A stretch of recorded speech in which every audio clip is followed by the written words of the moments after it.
Hey guys, and welcome back to another video. Today we're going to be rating bosses in Spyro the Dragon. If you like this video and want to see more, make sure to hit the like, comment, and subscribe button. Without further ado, let's get into it. Okay, starting off this list with number 6, Blowhard. As his name represents, this is the most underwhelming boss in this game. He mostly sits around and summons lightning storms that seem to never hit its target. The way the level is set up makes him more of an obstacle than a boss. The good thing about this boss, it doesn't take too long to beat him, and his name is funny.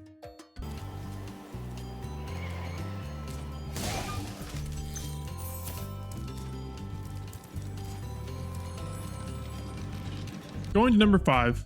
I know I might get some backlash from this from a bunch of people, but for me, it has to be Nasty Gnorc. This is the final showdown in our adventure, and you would hope to have a more grand final battle with them, but unfortunately this battle becomes more of a frustrating chase sequence than a final boss. The thing that makes this boss more frustrating is dying and having to do it all over again, and playing on the remastered version and getting stuck on everything makes this easy for it to happen. I do however place this higher than Blowhard mostly because of story significance. Also, it's the only time Spyro speaks after defeating a boss.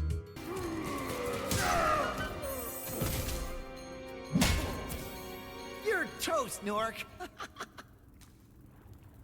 Alright, for the next entries, I'll have more kind things to say, because Metalhead is number 4. I think Metalhead has the most lasting impact on me than the others on this list so far, because it takes a bit more strategy than Blowhard and Genasti to beat him. To defeat him, you need to wait for the pylons to turn green, which requires a little bit of patience. In terms of difficulty, he's pretty easy, but I think he makes up for it in his design. He's a big robot, and I think that's pretty cool. Plus, I really enjoy the arena that I'm fighting in. I do, however, wish that after taking down all the pylons, you could fight him one-on-one, but that's the way it is, I guess.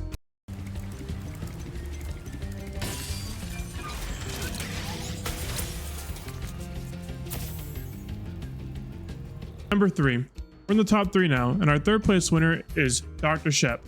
Dr. Shep is the boss of the Peacekeepers world, and besides his unsettling appearance, he is one of my favorite bosses. I think in order to beat him, you need to watch and anticipate his patterns. This alone makes him more enjoyable of a boss to take on. I also think that giving him armor makes the fight better, as you can actually take him head on in a fight. The only reason I don't score him higher on my list is because of the level design. I think the boss arena is great, but everything leading up to it is a bit lackluster, to say the least. I mean, the enemies before facing him can literally run off the edge if you just dodge them properly.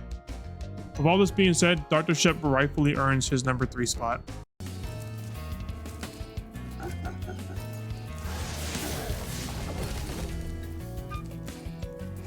The runner-up for this list is none other than Jacques. I'm gonna say Jacques from now on. Now, usually I'm not a fan of waiting in any capacity, but for some reason in this level, it makes it a bit better. Maybe it's the volcanic scenery, or maybe it's just because they let me continue to hit these really hittable jesters that sit around the map. At any token, this level requires the player to navigate through various platforms and obstacles, often requiring precise jumping and gliding. Other than the level design, Jacques is a sort of creepy vibe to him, which is a little different from the vibe of the rest of the game, which, if you ask me, the Dreamweaver's world is kind of creepy to me anyways. I mean, look at these long arm boys. They're, not the best guys. With that being said, that makes sense for the final boss to be a nightmare.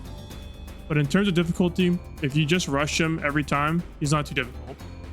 There have also been times where he just straight up sniped me as I try to make the jump.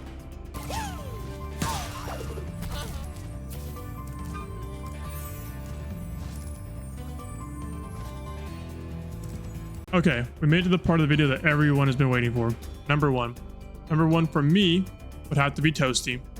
I know he's the first boss you see, at least if you're playing the game properly. But maybe because he's the last boss that I faced, he has more of a lasting impact on me. I think in terms of overall level design, it is pretty flat to say the least. But at least it's during golden hour sunset, which we all know is the perfect time for Instagram models to pose.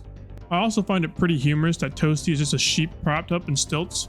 With no real jumps in the level design, the difficulty of this boss comes from the sheepdogs that he employs on you. And if you're not ready or don't know the pattern, it can do a lot of damage.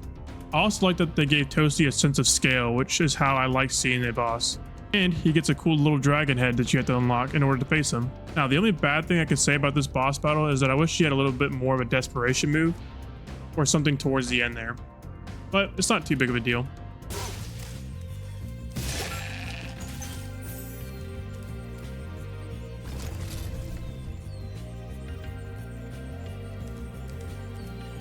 But hey, this is the definitive list of which is the best boss in this game. Honestly, my mind could change any other time, but for right now, this is how I see it. Well, that just about wraps up this video. Thank you guys so much for watching, and if you liked this video, make sure to like, comment, and subscribe. Thank you. Peace.